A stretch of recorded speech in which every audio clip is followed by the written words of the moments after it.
Masoko ya hisa barani Asia yameshuka kwa kiasi kikubwa licha ya utetezi wa rais wa Marekani Donald Trump kuhusu sera zake za biashara. Viwango vya kampuni ya Nikkei nchini Japan vimeshuka kwa zaidi ya 6%, na masoko nchini Australia na Korea Kusini pia yako katika hali mbaya.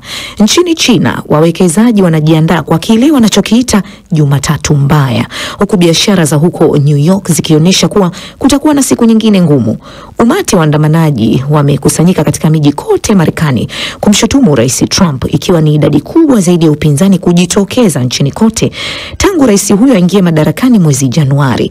Waandamanaji wa maandamano hayo ya hands off wamelenga kufanya mikutano katika maeneo 1200 ikiwa ni pamoja na katika majimbo yote 50 ya Marekani.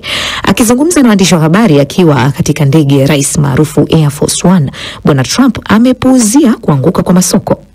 I don't want anything to go down. Sitaki chochote kiporomoke, lakini saa nyingine inabidi unywe dawa kuweka mambo sawa. Tumenyanyaswa na nchi nyingine kwa sababu ya uongozi wa kipuzi ambao uliruhusu hayo. Walichukua biashara zetu, fedha zetu na ajira zetu. They took our jobs. Na sasa kwa nini maandamano dhidi ya Trump yamekuwa makubwa wakati huu? Nimemuuliza Mubelwa Bandio, mchambuzi wa siasa za Marekani akiwa Maryland. Baada ya maamuzi kadhaa ambayo serikali yake imefanya, watu wengi sasa wameguswa. Sasa hivi ni kawaida tu kuamka asubuhi kwa kukutana na mtaalamu wa masuala ya fedha, ameandika tafadhali leo usichungulie hisa zako ama usiangalie katika fedha zako za kustaafu ya malipo ya ustaafu, kwa sababu kwa siku hizi chache yameweza kuporomoka. Ilikuwa kawaida kuingia kazini mtu akakwambia kwamba leo nimepoteza $28, leo nimepoteza $30 kwa siku ya leo tu.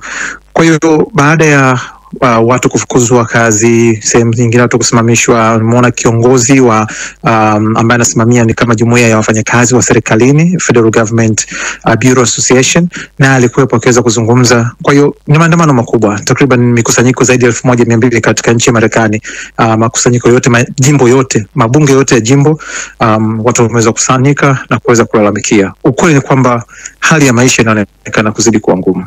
Kipi hasa kikuu kinacholalamikiwa katika maandamano hayo?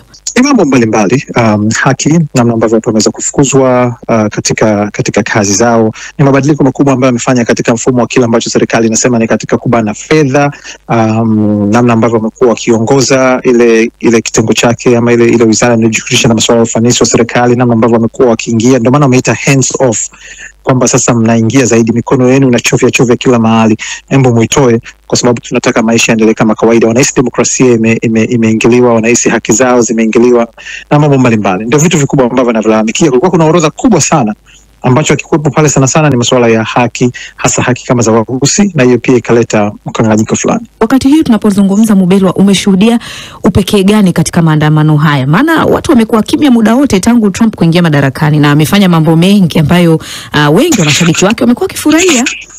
Upekee ni kwamba sasa hivi tumesikia watu wengi ambao pia walipata kumuunga mkono, wapo baadhi ya watu ambao wameweza kuzungumza, lakini upekee mkubwa zaidi ambao nafikiri watu wengi hawajagundua ni kwamba watu weusi waliyagomea haya maandamano, na wakisema kwamba tumekuwa tukiwaonya mara nyingi, namba zimeonyesha kwa kiasi kikubwa ni nyinyi ambao mmemweka hapo. Kwa hiyo maandamano yangeweza kuwa makubwa zaidi iwapo watu weusi pia wangeweza kuingia katika maandamano, lakini imagine idadi yote ambao umeiona ya watu, pengine 95%, pengine 98% inaweza ikawa ni watu weupe, kwa sababu watu weusi kwa kuna kampeni maalum ya watu weusi kutokwenda. Kwa hiyo watu wanaweza kaenda wakaangalia kwenye picha, wakaangalia kwenye video pale, wataweza kugundua kwamba hakukuwa na watu weusi, kwa sababu watu weusi waliamua kusit out. Kwa hiyo hii imekuwa na namna pekee kwamba maandamano haya yanaonekana kuwa makubwa, hayakuhusisha watu ambao bado wanakandamizika zaidi, ambao ni watu weusi. Pengine kwa upande wa mamlaka yenyewe ama utawala wa Trump na watu wake, kuna chochote walichokizungumzia mpaka wakati huu kuhusu hali hiyo dhidi ya utawala wake? Msemaji wa serikali ametoa kauli ambayo pia kama kawaida yake, ni binti mdogo sana, nafikiri bado sehemu ya namna kuongea na hadhira kama nchi ama dunia imekuwa ni tofauti, lakini amesema tu kwamba kama mnafikiri kwa haya mnayofanya kwa namna yoyote inaweza ikabadilisha kila ambacho Trump amepanga kufanya, basi mjue kuwa mnajidanganya. Na watu wengi wamemlaumu kusema kwamba ukumbuke amewekwa pale kwa ajili ya kufanya haya kwa ajili ya watu, si kwa ajili ya kile anachodhani. Kwa hiyo serikali imesema kwamba hakuna chochote ambacho kitafanyika hivi sasa kuweza kubadilisha msimamo na mwenendo wa serikali ya Trump, lakini watu wamekosoa kusema kwamba tambua kwamba yuko pale kwa ajili yetu na ni sisi ambao tunahangaika zaidi. Kwa hiyo wanatakaje hasa, na ikiwa matakwa yao hayatatekelezwa, pengine ni nini kitarajiwe? Hii ni hatua ya kwanza. Wapo ambao wamefikiri, wapo ambao wanaamini kwamba kuna mafanikio katika hili. Pengine wapo ambao wanafikiri kwamba maandamano yajayo waweze kutafuta namna ambavyo wanaweza kaushawishi hata watu weusi. Pengine kwa kufanya hivi, labda watu weupe lazima kwanza wakiri kwamba wamechangia kwa hiki kinachoendelea hivi sasa kwa kumweka mle, kwa sababu idadi ya watu weupe ambao walimpigia kura ilikuwa kubwa zaidi, hata kama idadi ya pia watu weusi nayo inaonekana kama iliongezeka. Lakini watu lazima kwanza wakiri katika haya makosa, kwa sababu kweli ni kwamba wanaumia watu wa rika na aina zote na rangi zote. Kwa hiyo kama kutatafuta namna ambayo itaweza kuunganisha makundi jingine ambalo halikuwepo, hasa la watu weusi, ina maana kutoka kuna maandamano makubwa zaidi na pengine yanaweza yakasababisha pressure zaidi. Lakini baada ya hapa nafikiri kitakachofuata ni pressure kwa viongozi. Kumbuka kuna uchaguzi wa katikati ya muhula ambao utafanyika mwakani.